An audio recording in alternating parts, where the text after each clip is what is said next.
Now, I would like to ask our distinguished speaker, who is Dr. Syed Faisal Jilani, a highly respected expert with decades of experience in healthcare and diagnostic industry.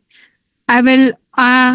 I also warmly welcome all our attendees who have been taking time to be here with us.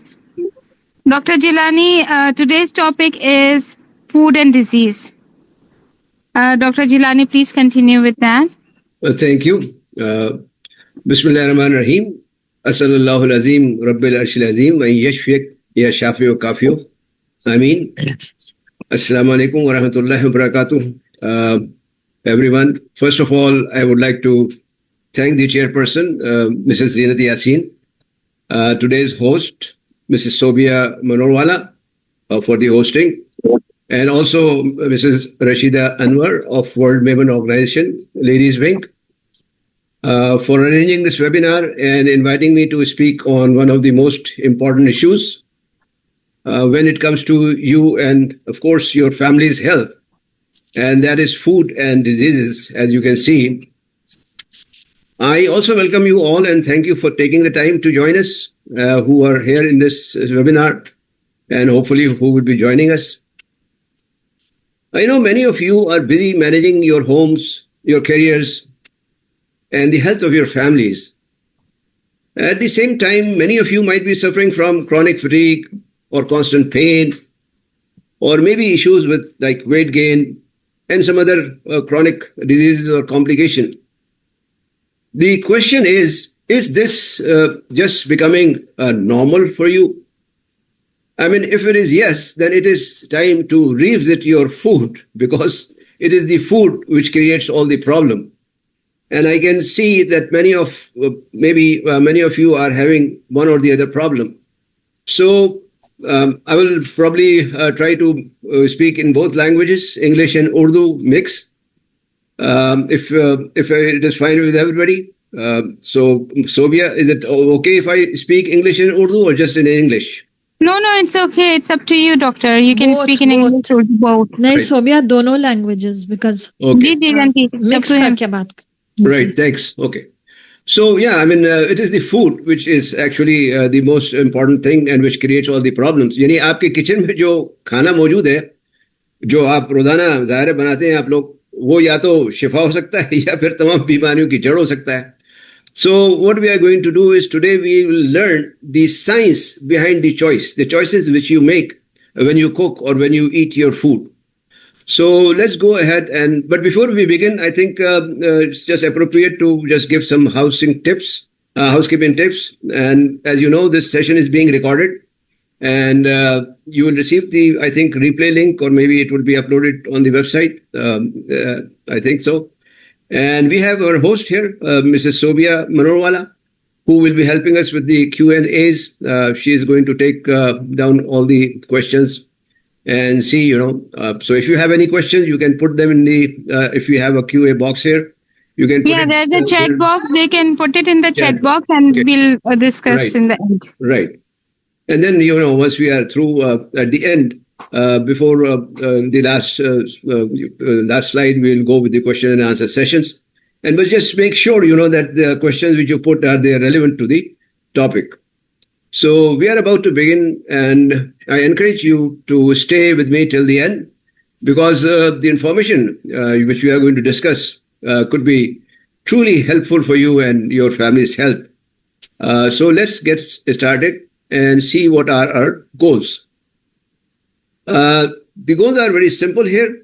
We are going to look at the three foundational or बुनियादी systems पर बात करेंगे, which is like जो तकरीबन तमाम बीमारियों की जड़ है. They are the root causes of most of the diseases. And then we are going to, like for example, तेजाबियत, the acidity से लेकर, दिल की बीमारी तक, इन्फ्लेमेशन से लेकर जोड़ों के दर्द तक, यानी तमाम बीमारियां जो हैं वो इन तीन बुनियादी जो सिस्टम है जिन पर हम बात करने जा रहे हैं वो इनसे ही कनेक्टेड हैं. And then we are also going to look at the food as a medicine, कि हम सिर्फ खाने में थोड़ी बहुत या छोटी छोटी तब्दीलियां करके हम किस तरह से इन्हें दूर कर सकते हैं या इन्हें कम कर सकते हैं, कहना चाहिए कि. So the other thing is of course, मैं अक्सर कहता हूँ कि आपका दवाखाना जो है वही आपका जो बावर्ची खाना है वही आपका दवाखाना है. So let's go ahead and see the three foundation system. But before that, I'll just go with the, what topics we are going to cover. These are some of the topics. We are a little, I think, maybe short on time, but I'll try to do justice with these topics and discuss the main important points. We are going to discuss the digestive system because food ultimately goes and we digest it and goes in the digestive system. Then we are going to talk on the carbohydrate metabolism, the blood glucose, blood sugar metabolism, you can say that. I mean, there are other things also in this, but specifically blood glucose metabolism. Then we are going to talk about the heart and vessel system. And once we understand what is going on here, then we are going to look at what solution we have, the family wellness plan, and how can we use this plan, and a little bit about on the mind and body connection, because mind and body, you all know that it's interconnected, and especially or specifically the stress and hydration relationship, rather food, stress and hydration relationship. And then of course we'll go with the question and answer sessions. So we start where the journey begins, and that is the digestive system. The journey of food, it starts in the digestive system, especially the gut, the microbiome, which we call it. ये कहना चाहिए कि आपकी दूसरी क़ुव्वत मुदाफ़ियत है. इसे लोग जो है दूसरा दिमाग भी कहते हैं. यानी आपकी जो आंतें हैं या आंतों में ट्रिलियंस ऑफ बैक्टीरियाज होते हैं जो आपकी यानी हार्मोन्स, आपके मूड और आपकी इम्यूनिटी को कंट्रोल करते हैं, यानी गुड बैक्टीरियाज और बैड बैक्टीरियाज. अब ये जो गुड बैक्टीरियाज बैड बैक्टीरियाज है, इनका बैलेंस में होना बहुत ज़रूरी है, क्योंकि अगर ये बैलेंस में नहीं होंगे, इनका तवाज़ुन अगर ख़राब हो जाएगा, मतलब उसको कहते हैं डिसबायोसिस होता है वो. यानी डिसबायोसिस जो है उसकी वजह से जो है आप कहना चाहिए कि आपका डाइजेस्टिव सिस्टम में बहुत सी प्रॉब्लम शुरू हो होती है. इसकी क्या वजूहत है? इसकी कई वजूहत हो सकती हैं.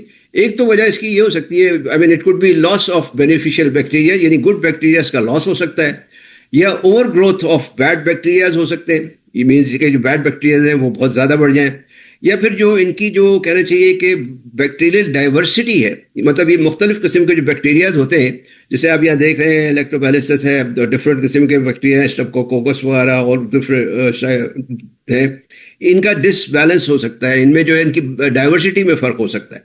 तो कोई कम हो सकते हैं, कोई ज़्यादा हो सकते हैं, तो उसकी वजह से भी प्रॉब्लम होती है. तो इसके वजह से जो है गैस्ट्रो इंटेस्टाइनल डिजीज़ ज़्यादातर इसी की वजह से होती हैं, जिसमें इन्फ्लेमेशन, माल न्यूट्रिशन है, ख़ास तौर पर एसिडिटी है जिसे तेज़ाबियत कहते हैं, या कॉन्स्टिपेशन है, और गैस की प्रॉब्लम्स हैं, या ब्लोटिंग वगैरह हैं, तो वो इसी की वजह से होती हैं ज़्यादातर. तो यानी जब बुरे बैक्टीरियाज कह लें आप वो अच्छों पर गालिब आ जाते हैं तो प्रॉब्लम शुरू हो जाती है. और इस तमाम चीज़ों का ताल्लुक ज़ाहिर है कि अल्टीमेटली फूड से ही होता है. So the thing is that कि इसका जो मेन जो कल्प्रिट है वो क्या है? वो है जनाब लीकी गट. होता ये है कि प्रॉब्लम ये है कि हम लोग जो है फाइबर बहुत ज़्यादा कम लेते हैं, यानी फाइबर इंटेक हमारी कम होती है, और उसके बजाय हम शुगर और प्रोसेस फूड्स का ज़्यादा इस्तेमाल करते हैं. और आजकल you know that everywhere we are mostly dependent on process foods. हम जो भी चीज़ लेते हैं, जो भी चीज़ खाते हैं, इवन अब तो मैं कहूँगा कि जो सब्जियां हम ले रहे हैं वो भी एक तरह से प्रोसेस तो इतनी नहीं होती, लेकिन प्रोसेस ही होती हैं, क्योंकि उनमें भी पेस्टिसाइड्स, केमिकल्स और पता नहीं क्या क्या मिला होता है. आप कोई भी चीज़ ले लें तो वो तकरीबन प्रोसेस ही होगी. आजकल तो यानी ऑर्गेनिक भी कह के बेचते हैं लोग, but organic means still there are some chemicals with in that. So the main reason is basically low fibre intake, excess sugar and process foods, और साथ में ज़ाहिर है स्ट्रेस. आजकल हर आदमी इंसान जो है वो स्ट्रेस का भी शिकार है. अब इसका असर क्या होता है? इससे ये होता है कि जो एक आपकी जो हमारी इंटेस्टाइनल लाइनिंग है, जो ये लाइनिंग है, इसमें छेद हो जाते हैं, छोटे छोटे छलनी से जैसे छेद हो जाते हैं, मीन्स सीव जैसी बन जाती है कह लें, या पोरस हो जाती है. ये उस पोरस होने की वजह से जो है वो टॉक्सिन्स जो हैं they start entering into the blood stream. वो हमारे खून में टॉक्सिन जो है या जहरीले मादे जो हैं वो खून में जाना शुरू हो जाते हैं, और अल्टीमेटली जो है वो जाहिर है जब ये खून में जाएंगे तो इसकी वजह से मुख्तलिफ़ किस्म की बीमारियां भी पैदा होंगी, और मुख्तलिफ किस्म की जो है वो बीमारियाँ। इस कंडीशन को, यानी इस पोरस लाइनिंग जो डेवलप हो जाती है, इसको हम कहते हैं लीकी गट, यानी गट जो है वो लीक होना शुरू हो जाता है, वो लीक करना शुरू हो जाता है। तो research shows that poor gut health is linked to stress, anxiety and depression. तो जितना ज़्यादा स्ट्रेस, एंजाइटी और डिप्रेशन होगा तो उसका इफेक्ट भी जो है वो हमारे गट पे होता है, और उसकी वजह से जो है ऑफ कोर्स दूसरी प्रॉब्लम शुरू हो जाती है। तो ये सिर्फ जो है ये मसला पेट का ही नहीं है, बल्कि ये एक तरह से पूरी बॉडी का मसला है, कहना चाहिए कि ऊपर से नीचे तक। जाहिर है जब निज़ाम हज़म ख़राब होगा, स्ट्रेस होगा, स्ट्रेन होगा, तो बॉडी में डिफरेंट केमिकल्स रिलीज होंगे और उसकी वजह से डिफरेंट प्रॉब्लम्स शुरू हो जाएंगी। तो इसका सॉल्यूशन क्या है? इसका सॉल्यूशन तो जाहिर है फूड ही इसका सॉल्यूशन है, फूड से ही प्रॉब्लम है और फूड ही सॉल्यूशन है। तो पहली चीज़ तो ये है कि फाइबर का इंटेक जो है वो बढ़ा दें, ज़्यादा कर दें, ख़ासतौर पर जो फ्रूट्स हैं, वेजिटेबल्स हैं, लेंटिल्स, बीन्स वगैरह, नट्स हैं। और फिर दूसरे ये कि प्रीबायोटिक्स, यानी इनमें भी ज़ाहिर है प्रीबायोटिक्स प्रोबायोटिक्स शामिल हैं, लेकिन प्री एंड प्रोबायोटिक्स का इस्तेमाल भी बढ़ा दें। यानी एक तो ये कि घर का बना हुआ दही और लस्सी, रोज़ाना कम से कम एक कप दही या लस्सी का एक गिलास जो है वो बहुत अच्छी चीज़ है, वो अगर पिया जाए तो काफ़ी उससे फ़ायदा हो सकता है। और उसके अलावा जो है प्रीबायोटिक्स में मुख्तलिफ चीज़ें हैं, जैसे सावर क्राट है, यानी खमीर दी हुई चीज़ें जैसे होती हैं, सब्जियाँ होती हैं, सावर क्राट है, कम्बूचा वगैरह है। इसके अलावा ओट्स हैं, जई है, जो जई कहलाती है, गार्लिक है। तो ये तमाम चीज़ें जो हैं ये काफ़ी फ़ायदेमंद है, इनका इस्तेमाल आप बढ़ा सकते हैं। और तीसरी चीज़ जो है ज़ाहिर है कि वो है हाइड्रेशन, यानी हाइड्रेशन भी डाइजेशन के लिए बहुत इम्पॉर्टेंट है। ये जो है ये जो म्यूकोजल लाइनिंग होती है हमारी इंटरनल, उस लाइनिंग की हेल्थ के लिए बहुत इम्पॉर्टेंट है hydration. So this is the solution as far as the food is concerned. Now coming to the next system, which is carbohydrate metabolism. इसका आप कह लें कि ये जो मेटाबॉलिज्म है ये एक तरह से मास्टर कंट्रोलर है हमारा, और ये की ड्राइवर है। होता यह है कि जब हम मुख्तलिफ चीज़ें खाते हैं, ज़ाहिर है उससे जो है शुगर बढ़ती है हमारी, यानी जो भी ग़िज़ा हम लेते हैं, ख़ासतौर पर जो कार्बोहाइड्रेट्स हम लेते हैं, वो कार्बोहाइड्रेट्स जाके जब डाइजेस्ट होता है तो ज़ाहिर है वो ब्रेक डाउन होता है। तो उससे जो है जो कार्बोहाइड्रेट में स्पेसिफिकली ग्लूकोज रिलीज होता है, क्योंकि असल जो फ्यूल है बॉडी का वो है ग्लूकोज सेल्स में जाता है और सेल्स को एनर्जी देता है, तवानाई देता है, सेल्स में एंटर होता है। सेल्स में एंटर होने के लिए ग्लूकोज को चाहिए मदद इंसुलिन की। तो इंसुलिन करती क्या है? इंसुलिन एक तरह से सेल्स का कहना चाहिए दरवाज़ा खोलती है, लॉक खोलती है, जिससे ग्लूकोज सेल्स में एंटर होता है और फिर बॉडी को उससे तवानाई मिलती है। अब जब हम ऐसे खाने खाते हैं जिनमें जो कार्बोहाइड्रेट में हाई होते हैं या ज़्यादा उसमें वो होती है प्रॉब्लम, यानी ज़्यादा कार्बोहाइड्रेट्स होते हैं उनमें, तो उससे ये होता है कि ज़्यादा ग्लूकोज बनता है। जब ज़्यादा ग्लूकोज बनता है तो बॉडी को उसकी ज़रूरत नहीं होती और सेल्स अल्टीमेटली ग्लूकोज को लेना बंद कर देते हैं, और फिर insulin Aahista Aahista insulin resistance पैदा हो जाता है। तो जब इंसुलिन रेजिस्टेंस पैदा होता है तो यही वो वजह होती है जिससे आपका जो वज़न है वो बढ़ना शुरू हो जाता है, ख़ासतौर पर जो कमर के गिर्द जो चर्बी वगैरह वो जमना शुरू हो जाती है। और ख़वातीन में जो सबसे बड़ा मसला है वो है पॉलीसिस्टिक ओवरी सिंड्रोम का, यानी PCOS जो आमतौर पर कहलाती है। और फिर ये कि अगर ये ज़्यादा देर तक इंसुलिन रेजिस्टेंस रहे तो अल्टीमेटली जो है वो डायबिटीज़ डेवलप हो जाती है। तो ये प्रॉब्लम जो है कहना चाहिए कि ये एक ऐसी प्रॉब्लम है जिससे यानी हाई ब्लड शुगर, न सिर्फ हाई ब्लड शुगर की वजह से होती है बल्कि उसके बाद फैट स्टोरेज भी होना शुरू हो जाती है, क्योंकि जो एक्सेस इंसुलिन होती है वो जो एक्सेस ग्लूकोज होता है वो अल्टीमेटली फैट में जमा होना शुरू हो जाता है, तो उससे बॉडी में फैट जमना शुरू हो जाता है। और फिर यही चीज़ जो है वो फैटी लिवर भी इसी से डेवलप हो जाता है। तो अब सवाल ये है कि ये इसकी रीज़न क्या है? इसका रीज़न ज़ाहिर है अभी हमने थोड़ी देर पहले डिस्कस किया, वो है रिफाइंड कार्बोहाइड्रेट्स। जी sorry Abdul, I am sorry, are you saying something? No, okay. Maybe please mute all others. जी Please आंटी mute कर दिया everyone. म्यूट, आंटी कर दिया mute. Okay, should I continue? Yes, please, yes. Okay. Sorry for the disturbance, doctor. No, it's okay. Yeah, okay, no problem. So the thing is, ये जो यानी कहना चाहिए कि रिफाइंड कार्बोहाइड्रेट्स, इसका यानी इंसुलिन रेजिस्टेंस का जो मेन रीज़न है वो है रिफाइंड कार्बोहाइड्रेट्स। अब रिफाइंड कार्बोहाइड्रेट्स में जो चीज़ें शामिल हैं वो हैं सफ़ेद आटा, जो हम आमतौर पे हमारे यहाँ खाया जाता है, फिर मैदा है, वाइट राइस है, शुगर है, जो वाइट शुगर ख़ास तौर पे, इसी तरह से मतलब जो भी मीठी चीज़ें हैं, फिर प्रोसेस्ड फूड है।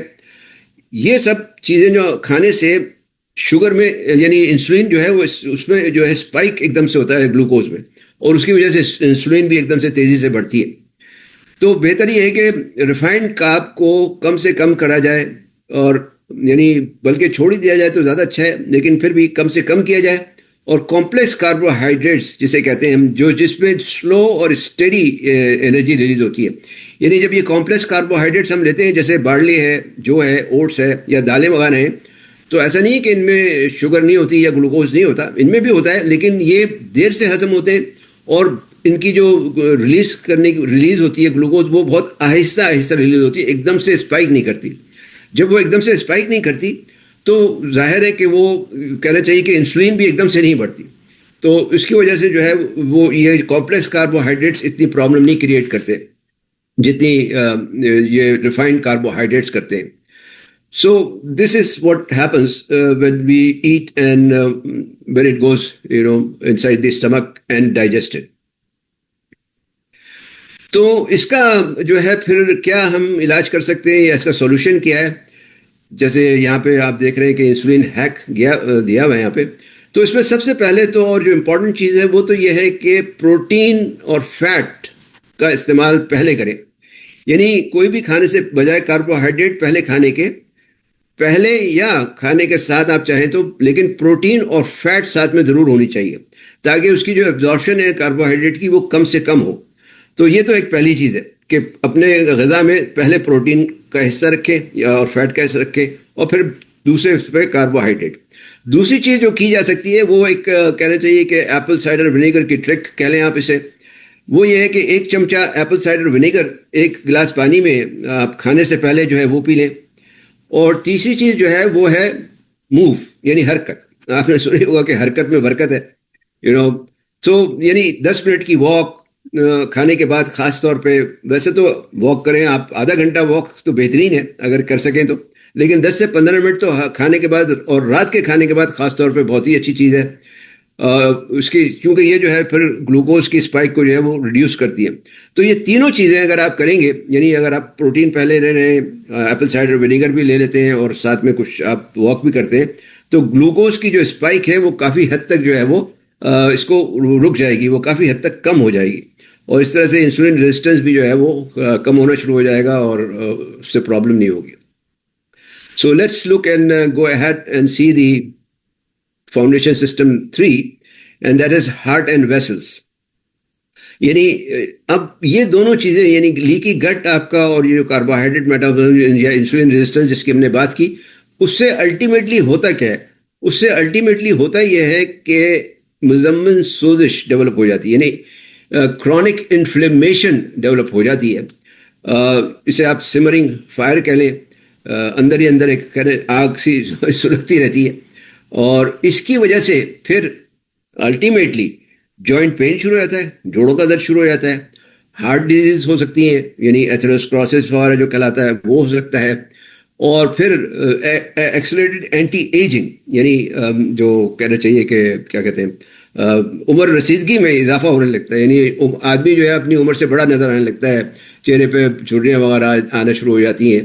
तो ये जो है अल्टीमेटली इन दोनों चीज़ों का जो एंड नेट रिजल्ट है वो क्रॉनिक इन्फ्लेमेशन है, और बहुत से इसके प्रॉब्लम है। अब इसके मुख्तलिफ यहाँ पे साइंस दिए में, we can not go into each and every science, but ultimately ये सब चीज़ें जो हैं, ये डिफरेंट सिम्टम्स जो हैं ये पैदा होनी शुरू हो जाती हैं। आप लोग, कई लोग इन सिम्टम्स से रिलेट कर सकते होंगे कि ब्रेन फॉग है या पोर डाइजेशन है, निम्फ नोड बढ़ जाती है, स्किन सिम्टम्स वगैरह हैं, लो बैक पेन है, क्रॉनिक इन्फ्लेमेशन वगैरह, ये सब चीज़ें इससे पैदा होना चाहती है।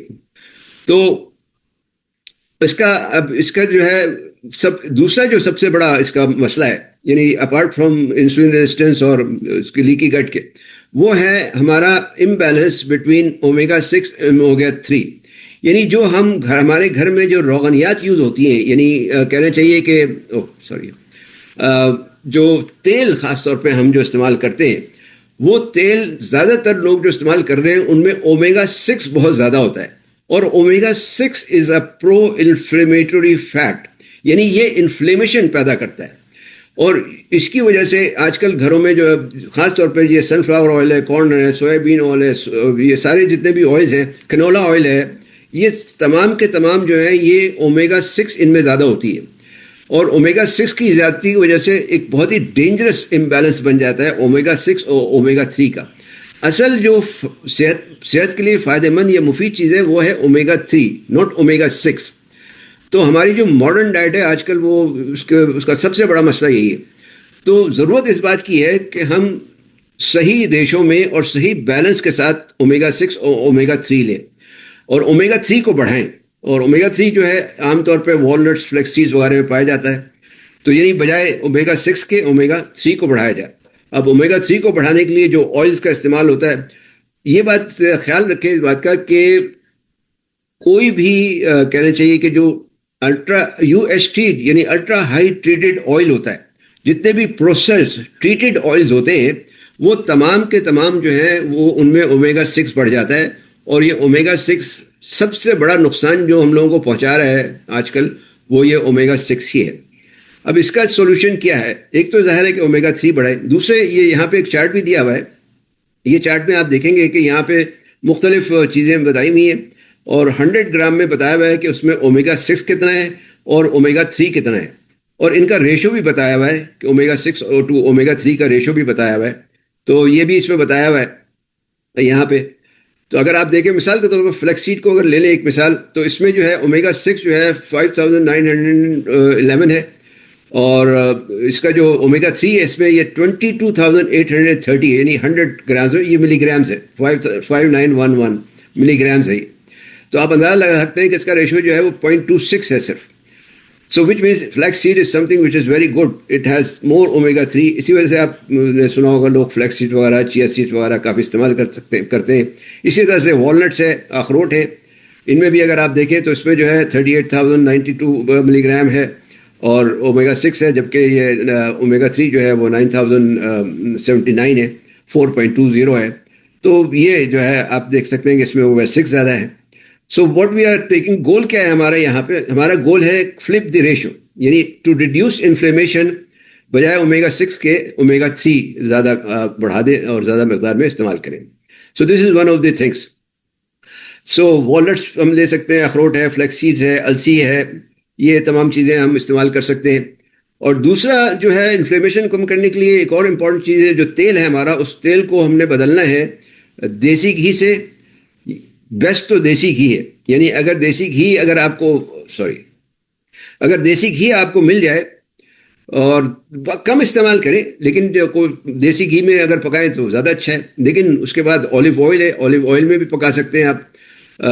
लेकिन ऑलिव ऑयल का प्रॉब्लम ये है कि ऑलिव ऑयल जो है वो हाई हीट पे ख़राब हो जाता है, यानी वो जो उसके लिए आँच जो है या हीट जो है वो कम रखनी पड़ती है, वरना वो ख़राब हो जाता है। तो इसके अलावा दूसरी चीज़ आप यानी एवोकाडो ऑयल भी अच्छी चीज़ है। बाकी घानी से, जो हमारे ज़माने में, पुराने ज़माने में घानी से निकला हुआ तेल होता था, जैसे सरसों का तेल है, तो वो भी अच्छी चीज़ है। यानी कोल्ड प्रेस्ड ऑयल जो है वो आमतौर पे अच्छा होता है बनिस्बत ये प्रोसेस्ड ऑयल्स के, जो हम लोग आमतौर पर इस्तेमाल करते हैं। तीसरी चीज़ जो आप इस्तेमाल कर सकते हैं वो है टर्मरिक। टर्मरिक में आप जानते होंगे कि इसका जो एक्टिव इंग्रेडिएंट है वो है करक्यूमिन। करक्यूमिन का सिर्फ एक मसला है कि ये आसानी से जज्ब नहीं होता। इसको जिस्म में जज्ब होने के लिए इसको जो है चिकनाई चाहिए होती है। तो ये या तो दूध के साथ या दही के साथ या घी, मतलब कोकोनट ऑयल है या घी वगैरह के साथ ये आसानी से जज्ब होता है। इसमें एक और भी है कि अगर इसके साथ थोड़ी सी काली मिर्च भी डाली जाए तो इसकी जो एब्जॉर्प्शन है वो बहुत ज़्यादा बढ़ जाती है, वो तकरीबन 2000% तक बढ़ जाती है। तो अगर चाहें तो आप एक गिलास दूध, नीम गर्म दूध में आप जो है 1 चमचा हल्दी और 1 चुटकी काली मिर्च डालकर वो रात को आप ले सकते हैं। ये एक बहुत अच्छी चीज़ है। तो लेटेस्ट साइंटिफिक स्टडीज़ भी इस बात की साबित करती हैं कि टर्मरिक जो है वो, यानी करक्यूमिन जो है वो ख़ास तौर पर एक अच्छा एंटी इन्फ्लेमेटरी है और सोजिश के ख़िलाफ़ एक अच्छा काम करता है। तो ये 3 चीज़ें आप कर सकते हैं as far as the inflammation is concern, inflammation दूर करने के लिए या इन्फ्लेमेशन को कम करने के लिए. So let's look at, all right, so ultimately, now that you know what is going on and what is the science between these 3 things, means के gut का क्या मसला है, इसी तरह से जो इंसुलिन रेजिस्टेंस है वो क्यों होता है, इन्फ्लेमेशन क्यों होती है और इनका ओवरऑल इनको किस तरह से हम सॉल्व कर सकते हैं, इसको किस तरह से हम कम कर सकते हैं. तो कमिंग टू दी कि हमको ओवरऑल हम क्या कर सकते हैं. तो here you can see that we have a family wellness plan. ये एक प्लेट मेथड कहलाता है. इस प्लेट मेथड में what we have to do is that we have to see our plate. यानी जब आप प्लेट देखें तो प्लेट कुछ इस किस्म की नजर आए कि इसमें 50% यानी आइडियल मील जो है वो 50% वेजिटेबल्स होनी चाहिए, 25% कार्बोहाइड्रेट होना चाहिए और 25% प्रोटीन होना चाहिए. अच्छा, ये कार्बोहाइड्रेट की जो हम बात कर रहे हैं ये उस सूरत में बात कर रहे हैं कि जब ज़ाहिर है एक आदमी को बहुत ज़्यादा मसला नहीं, वो शुगर का पेशेंट तो नहीं है, डायबिटीज़ नहीं है उसको, उसके ब्लड शुगर लेवल बहुत ज़्यादा अनकंट्रोल नहीं है, तो उस केस में ये हम बात कर रहे हैं कि 25% कार्ब, 25% प्रोटीन और 50% वेजीज होनी चाहिए. दिस इज़ द आइडियल मील. और सेकेंडली, आमतौर पे भी अगर आप चाहें तो उसको थोड़ा सा चेंज कर सकते हैं. जैसे हमने पहले बात की, अगर इंसुलिन रेजिस्टेंस है तो 50% प्रोटीन रखें, इसमें 25% वेजिटेबल्स रखें और फिर 25% कार्बोहाइड्रेट रखें. महीने में एक आध दफ़ा if you want you can have a sort of a cheat day जो कहलाता है. वो चीट डे के तौर पे आप अगर चाहें तो आप एक प्लेट में 50% कार्बोहाइड्रेट, 25% वेजीज एंड 25% प्रोटीन वगैरह आप इस्तेमाल कर सकते हैं. So this is what you can do as far as your whole family is concerned. मतलब अगर एक तो ये आप खुद अगर है प्रॉब्लम तो आप भी अपने लिए इस्तेमाल कर सकते हैं. दूसरे, घर में हर आदमी के लिए जो है इस किस्म का खाना नहायत ज़रूरी है और बहुत ही अच्छी चीज़ है. यानी बच्चों को भी आप दें तो इसी रेशो से दें. यानी आधे में वेजिटेबल हो, 25% कार्बोहाइड्रेट हो, 25% प्रोटीन हो. तो इससे ये है कि ओवरऑल फैमिली की जो हेल्थ है वो ज़्यादा बेहतर होगी. अब प्रोटीन में ज़ाहिर है वेजिटेबल्स में मुख्तलिफ वेजिटेबल्स हो सकती हैं, सैलड वगैरह है. अच्छा, ये जो क्रूसिफरस वेजिटेबल्स होती हैं, ख़ासतौर पर जो कुरकुरी वेजिटेबल्स कहलाती हैं, ये काफ़ी अच्छी होती हैं. मिसाल पर खीरा है, करम कल्ला है, गोभी है, ये जो ब्रोकली वगैरह है, इस किस्म की चीज़ें जो हैं ये अच्छी हैं. दूसरे प्रोटीन में दाल है, चिकन है, फ़िश है, चना वगैरह है, ये है. चिकन आजकल मैं खैर इसमें वो है जो आजकल जो चिकन मिलती है, यानी जो फार्म की जो चिकन होती है, वाइट वाली पोल्ट्री वाली चिकन, वो इतने फ़ायदेमंद तो नहीं होती. लेकिन खैर मजबूरी है, कुछ कर नहीं सकते. अगर देसी चिकन मिले तो वो ज़्यादा अच्छा है. But in any case then of course 25% small portion of roti और राइस.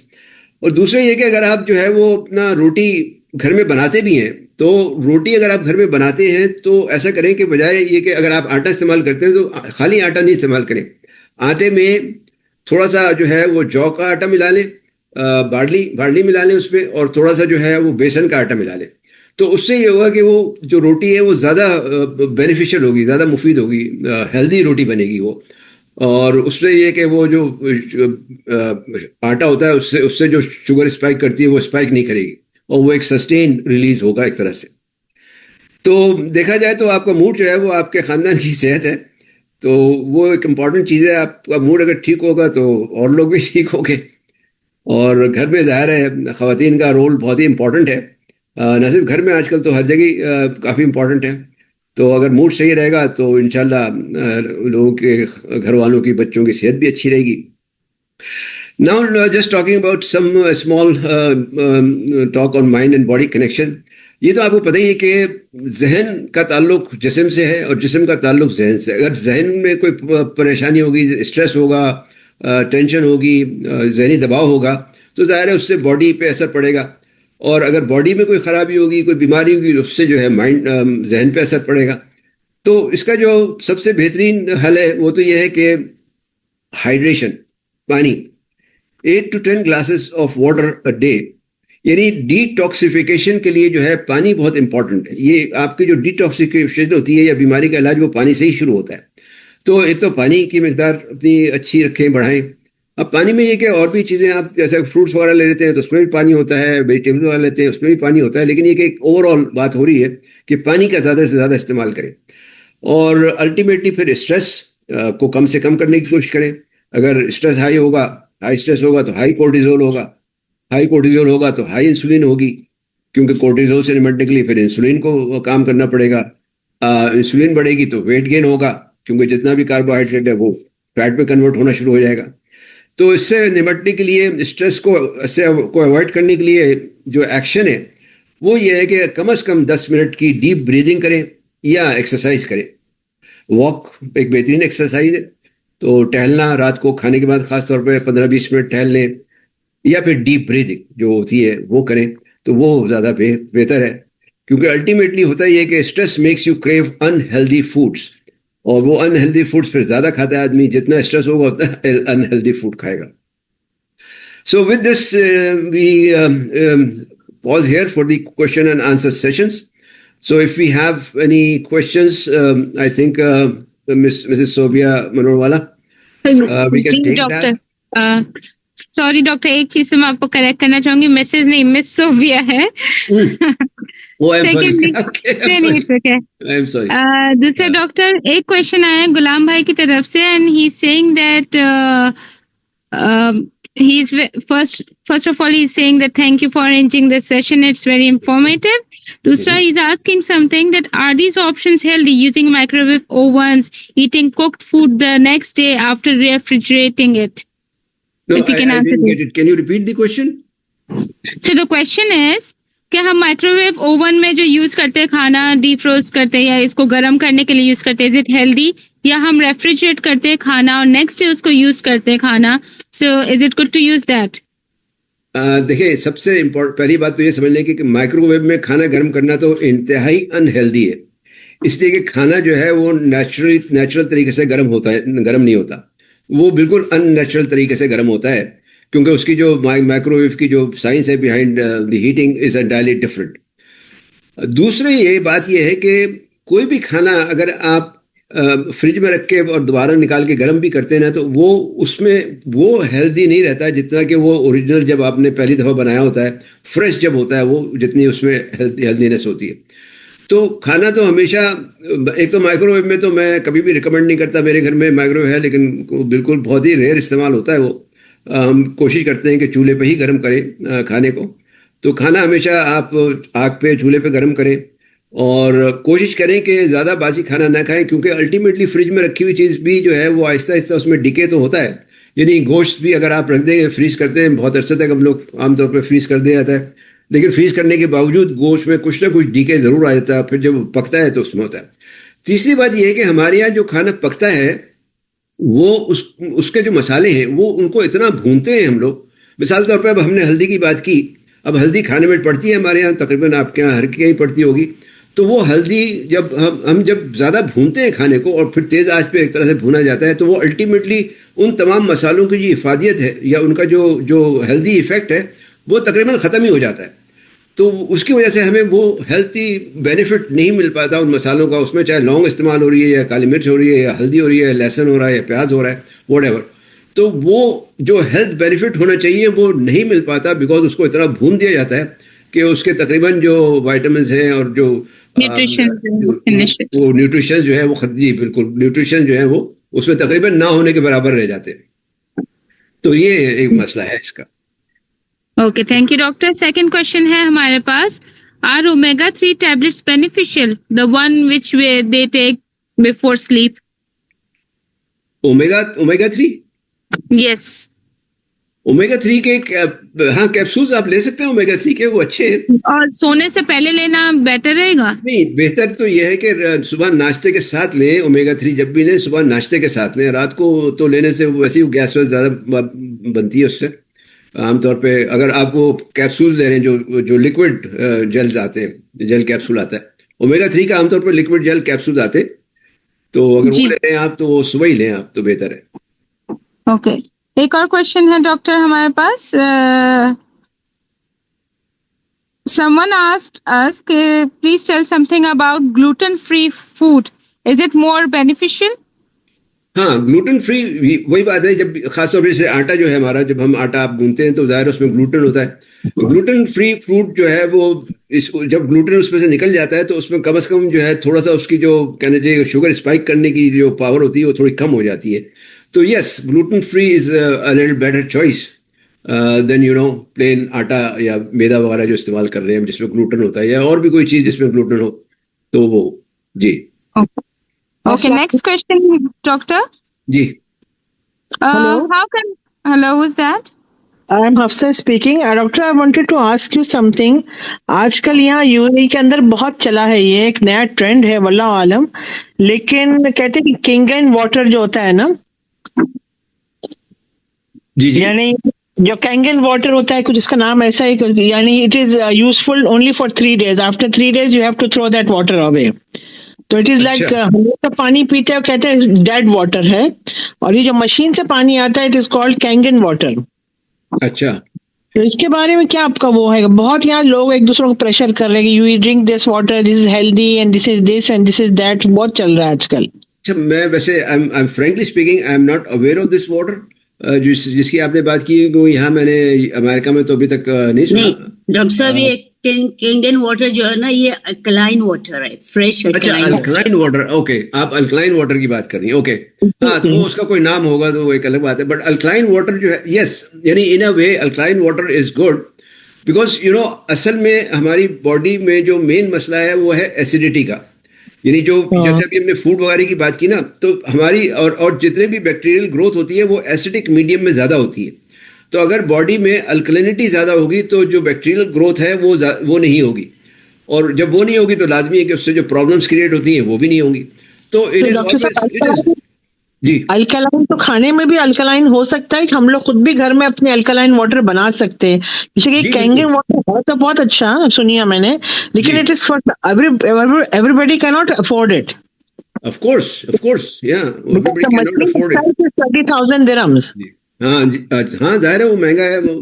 तो वैसे हाँ. तो यानी बेहतर है, मतलब अगर आपको जैसे स्प्रिंग वाटर मिलता हो, या बल्कि अब बात यह है कि आजकल हम लोग वो सब चीज़ें इस्तेमाल नहीं करते, ना घरों में होती भी नहीं है।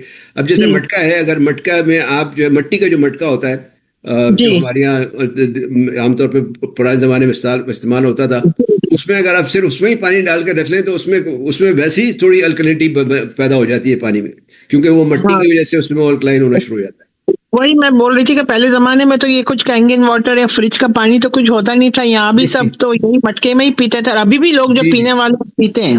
जी जी जी जी। तो मैं अपने घर का बात कर रही हूँ कि हम लोग घर में तो ये मटके का पानी ही पी जाते हैं, हम we don't drink fridge water. That's good, yeah. तो लेकिन अभी मेरी फ्रेंड है वो कैंगन वाटर के अंदर शीज, यानी वो बहुत है, लेकिन मैंने जो उसके बारे में सुना है एक फ्रेंड से, वो कहती है अफसा इट इज ओनली वो, देखिए ना, अगर कैंगन वाटर की आपको आदत हो गई जिस्म को, and if you are travelling what you will do, you will not get that water. Right, ये तो अंडरस्टूड बात है। जाहिर है अगर जिस्म को किसी भी अब होता यही है ना, मिसाल तौर पे आप जैसे अगर दुबई में रहते हैं, कहीं बाहर रहते हैं, या जैसे मैं यहाँ अमेरिका में रहता हूँ, तो जब भी हम जैसे मिसाल तौर हम कहीं अपने मुल्क जाते हैं, पाकिस्तान जाते हैं या आप इंडिया जाते हैं या कहीं जाते हैं, तो आमतौर पे जो है पेट खराब हो जाता है आदमी का, और पहले 2-4 दिन 5 दिन जो है वो पेट खराब ही होता है, और उसके बाद जो है फिर वो दवाएं खाते हैं। खैर, लेकिन वो उसकी वजह यही होती है क्योंकि हमारा जो पानी वगैरह वो चेंज हो जाता है। हालांकि आप वहाँ पे मिनरल वाटर भी यूज़ करते हैं, दूसरी चीज़ें भी यूज़ करते हैं, फिर भी मसला यही रहता है, फिर भी प्रॉब्लम होती है। तो ये बात तो सही है कि बॉडी को अगर आप किसी चीज़ की आदत डाल देंगे और फिर उसके बाद वो नहीं मिलेगी तो फिर प्रॉब्लम शुरू हो जाएगी। अच्छा डॉक्टर, हमारे पास एक और क्वेश्चन है। जी। किसी ने पूछा है, how can we reduce throat inflammation that causes cough and disturbs the voice? Any permanent remedy in our kitchen?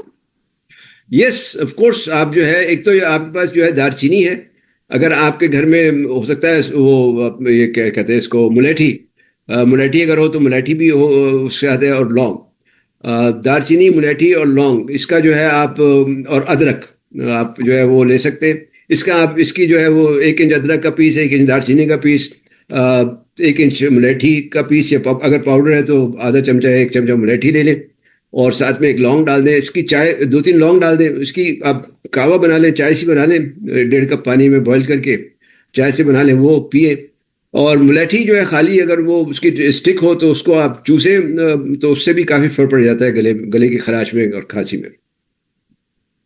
Thank you doctor. Doctor एक और क्वेश्चन है हमारे पास। जी किसी ने पूछा है, डॉक्टर साहब please tell the reason for getting cramps during sleep and after the cramp I am unable to walk in the pain and it's throughout the day.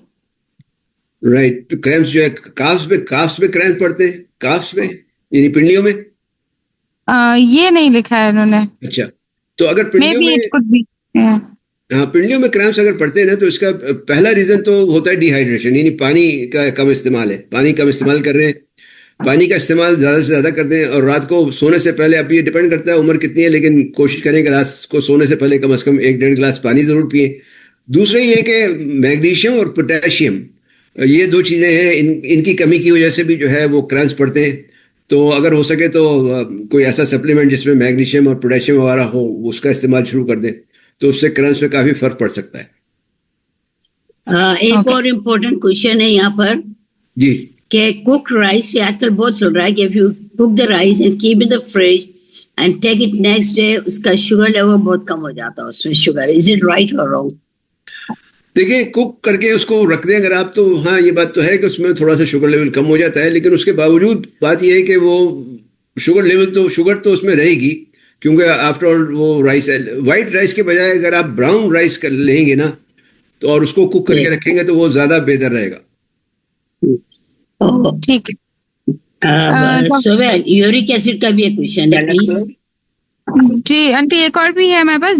Doctor ji is cooking food in air fryer is good? एक ये question भी आया हमारे पास। जी, air fryer में, हाँ air fryer में आप पका सकते हैं, क्योंकि एयर फ्रायर की जो हीट है वो आहिस्ता आहिस्ता बढ़ती है, उसमें वो इतना प्रॉब्लम नहीं होता। और दूसरी ये कि एयर फ्रायर में जो है वो ऑयल भी कम इस्तेमाल होता है, ऑयल का भी इस्तेमाल कम हो जाता है। तो you can cook in air fryer, that is not a problem. अच्छा एक क्वेश्चन Uric और आया acid. है हमारे पास doctor. Do you know of any home remedy for uric acid?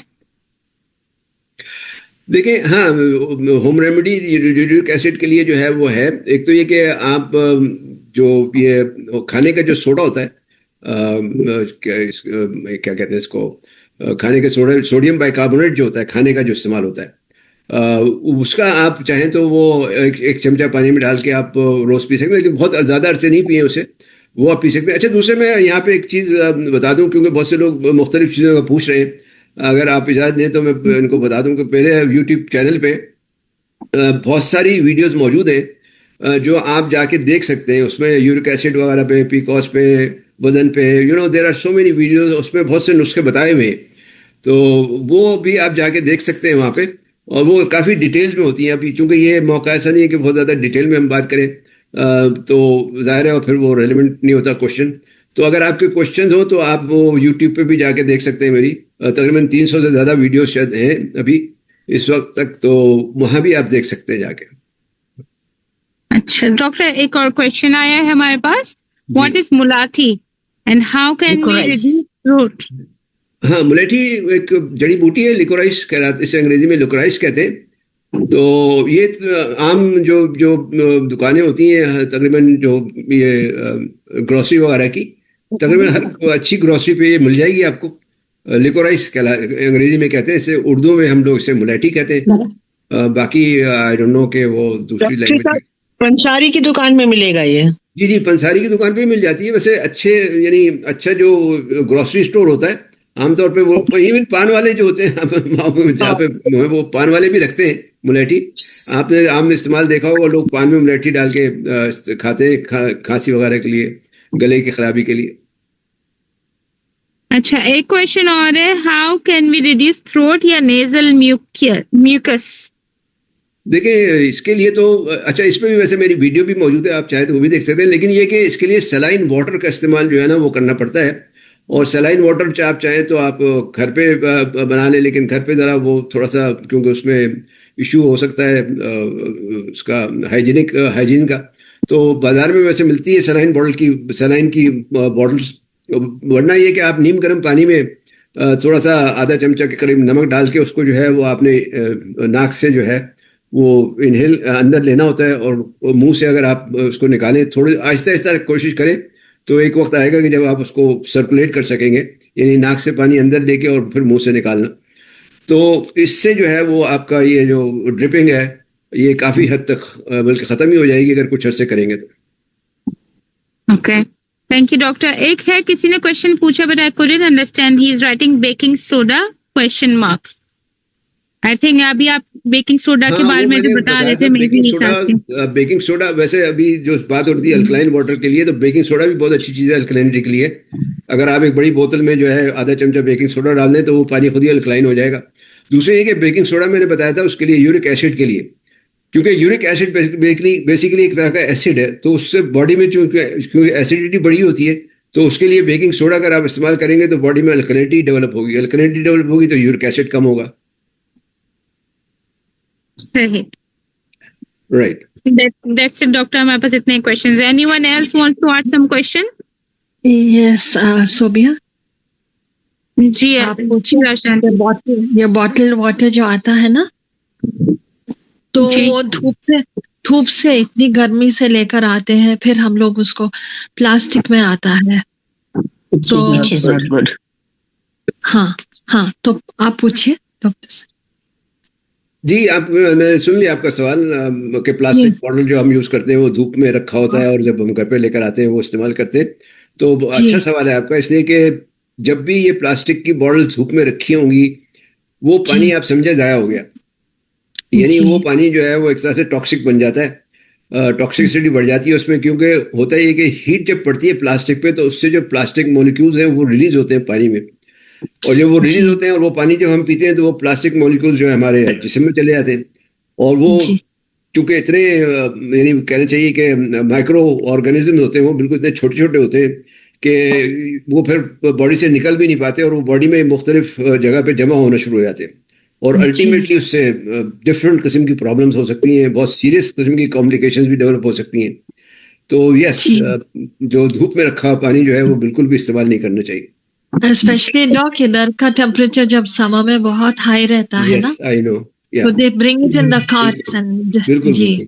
नहीं, इसलिए आजकल कहा जाता है कि ग्लास बोतल्स में पानी लें और फिल्टर पानी लें rather than taking this spring water or this water. Aunty आपकी आवाज इको आ रही है aunty. Only one I will add, no? I have no idea why this is coming. हाँ, मुझे अंदाजा है, दुबई में मैं रह चुका हूँ, 3-4 साल मैंने दुबई में गुजारे हैं, मुझे पता है वहाँ की गर्मी और वहाँ जो पानी मिलता है। तो हम तो कोशिश ये करते थे कि वो बॉटल ले जाके भरवा के साथ ही लेकर आते थे, वो बड़ी बॉटल जो होती है 5 गैलन वाली, तो वो हम जाके डायरेक्ट भरवा के लेकर आते थे गाड़ी में। बाहर रखा हुआ पानी तो हम लोग इस्तेमाल नहीं करते थे। डॉक्टर एक और क्वेश्चन आया है हमारे पास। जी जी। क्रोनिक हेडेक का नेचुरल रेमेडी कोई बता दें प्लीज। Chronic headache, yes. ये देखें, बात दफा पता है क्या है, प्रॉब्लम ये होती है कि headache itself is not a problem, वो क्रॉनिक हेडेक किसी और प्रॉब्लम की वजह से हो रहा होगा। तो अब बाज़ केसेस में जो है बगैर मरीज को देखे हुए या बगैर उसका मायने किए हुए जो है ना बड़ा मुश्किल हो जाता है कि उसका क्या इलाज बताया जाए, क्योंकि जब तक अभी ये खातून है या कोई मेल है या फीमेल है? ये पता नहीं, कोई आईफोन लिखा हुआ है, नेम नहीं लिखा हुआ, तो आई डोंट नो। अच्छा, फीमेल है। क्योंकि दोनों में मुख्तलिफ वजूहत हो सकती हैं क्रॉनिक हेडेक की। ज़ाहिर फीमेल में कुछ और प्रॉब्लम होती हैं, मेल्स में कुछ और प्रॉब्लम हो सकती हैं। तो हेडेक जो है वो हार्मोनल मसले की वजह से भी हो सकता है, हेडेक जो है वो सर्वाइकल के प्रॉब्लम की वजह से भी हो सकता है, हेडेक जो है वो female doctor she said it's a female है, तो हाँ कोई उसमें फीमेल प्रॉब्लम की वजह से भी हो सकता है हेडेक, कोई हार्मोनल डिस्टर्बेंस की वजह से हो सकता है। तो ये सब चीज़ें जो है ये वैसे कुछ नहीं इस पर कहा जा सकता। तो ये ज़रा मेरे लिए मुश्किल होगा, क्योंकि जब तक मैं मरीज़ को देखूं नहीं और उससे हिस्ट्री ना लूँ और फिर कुछ टेस्ट वगैरह भी करवाए आदमी तो पता चले कि उसकी क्या रीज़न है। क्रॉनिक हेडेक माइग्रेन टाइप तो नहीं है, सिर्फ हेडेक है जी। अगर Migraine.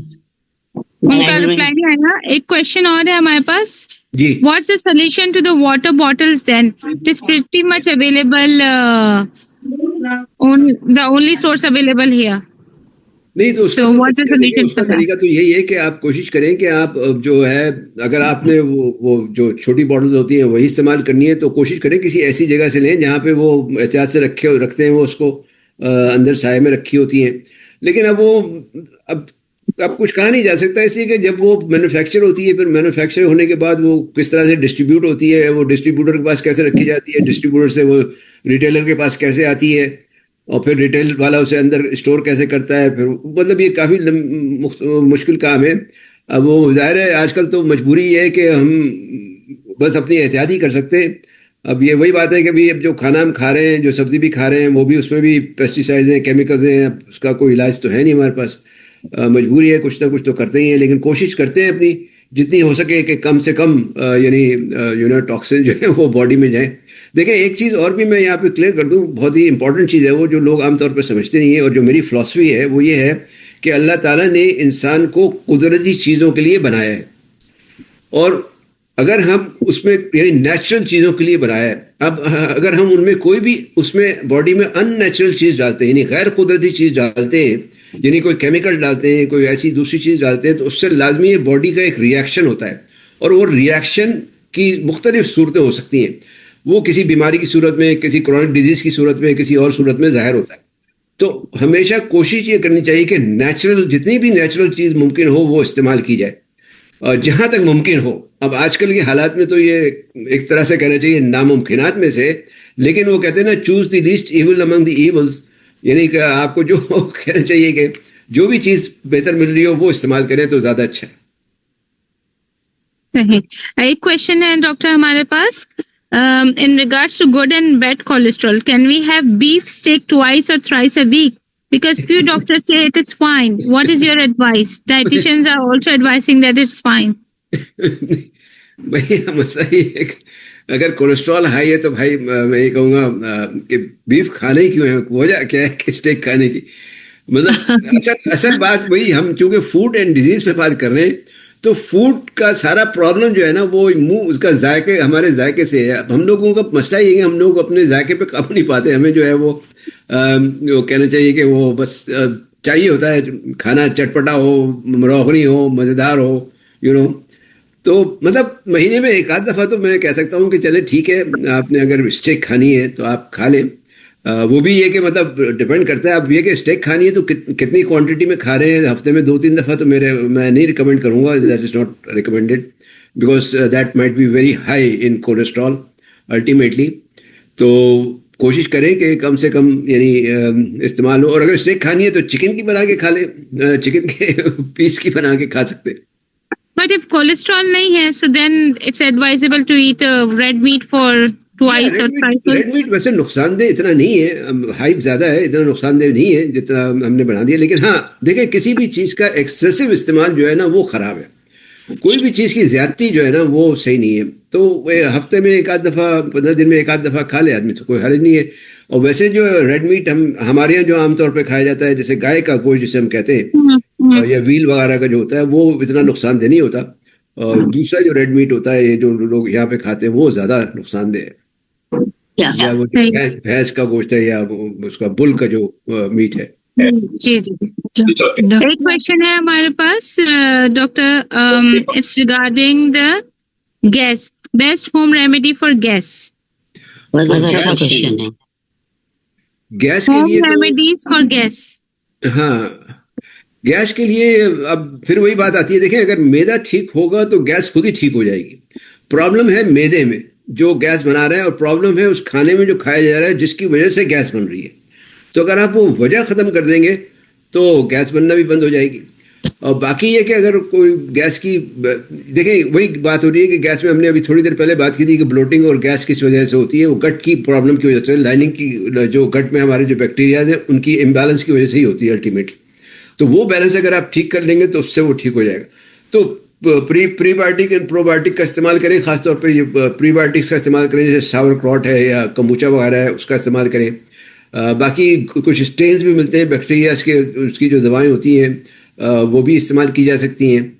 और अगर कोई वैसे अगर टेम्परेरी तौर पे आपको प्रॉब्लम हल करनी है कि भाई बहुत ज़्यादा गैस हो रही है और कुछ हो रही है, तो वो हींग जो होती है, वो थोड़ी सी हींग आप ले सकते हैं। अजवाइन बहुत अच्छी चीज़ है गैस के लिए, अजवाइन आप थोड़ी सी चबा सकते हैं। अजवाइन के साथ काला नमक थोड़ा सा मिला लें, तो अजवाइन और काला नमक जो है वो मिला के खाएँ तो उससे भी गैस पे फ़र्क पड़ जाता है। लेकिन जो रूट कॉज है ना उस पर जरूर उसको जरूर देखें, इसलिए कि रूट कॉज जब तक रिमूव नहीं होगा गैस बनना बंद नहीं होगा। सही नहीं है। अच्छा, एक ने पूछा है डॉक्टर साहब कि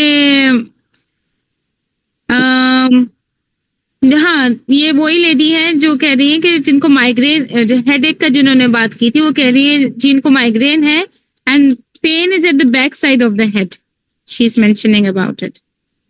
pen is at the back side of the head.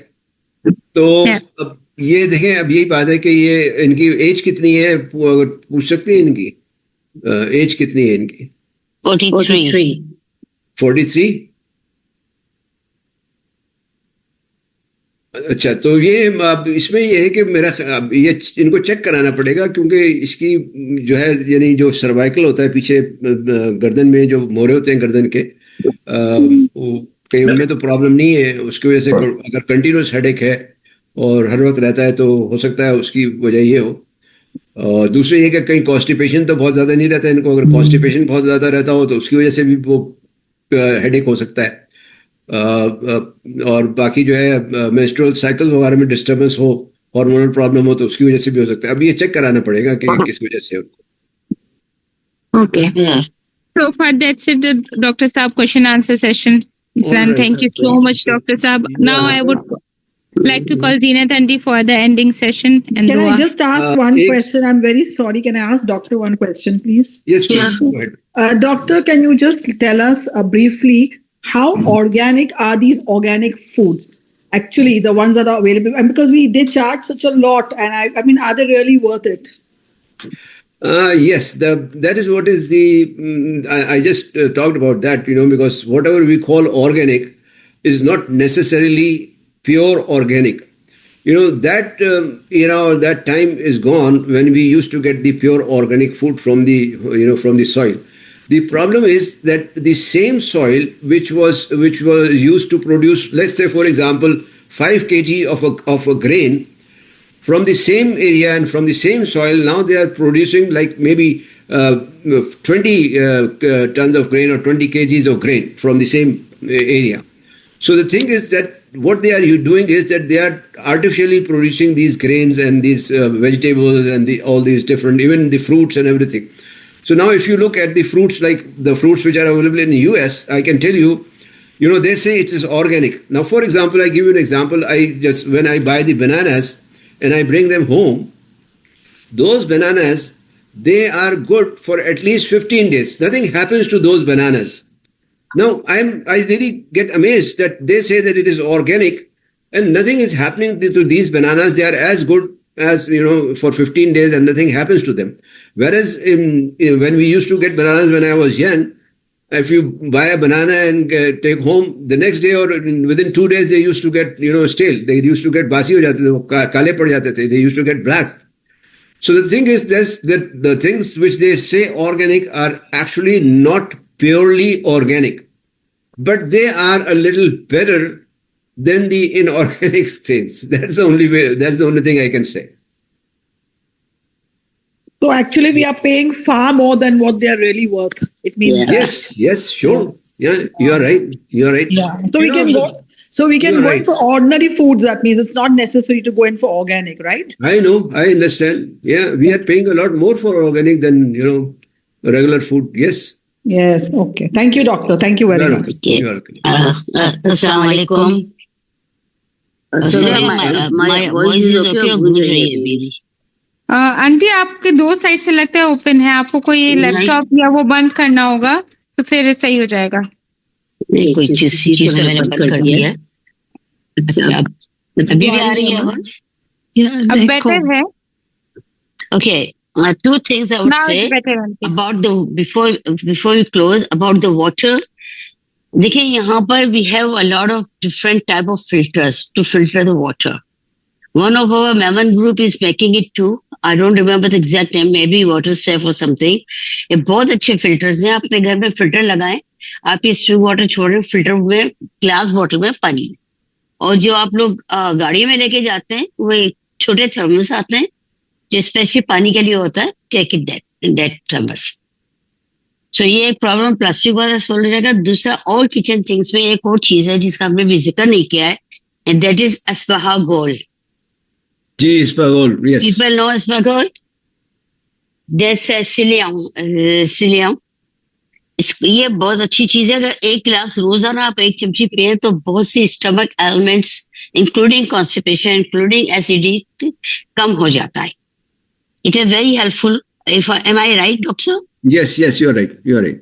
So this, because I'm using this, I was having IBS, and I'm using this, and it is very beneficial to me. Right. और मैंने एक आदत बना ली है कि रोजाना एक गिलास ये पीती हूँ और एक गिलास में वो पीती हूँ coconut water, which helps me to. लेकिन कोकोनट वाटर हर एक नहीं पी सकता. किसी को शुगर है तो उसके लिए प्रॉब्लम होगा. पर isabgol has nothing like that.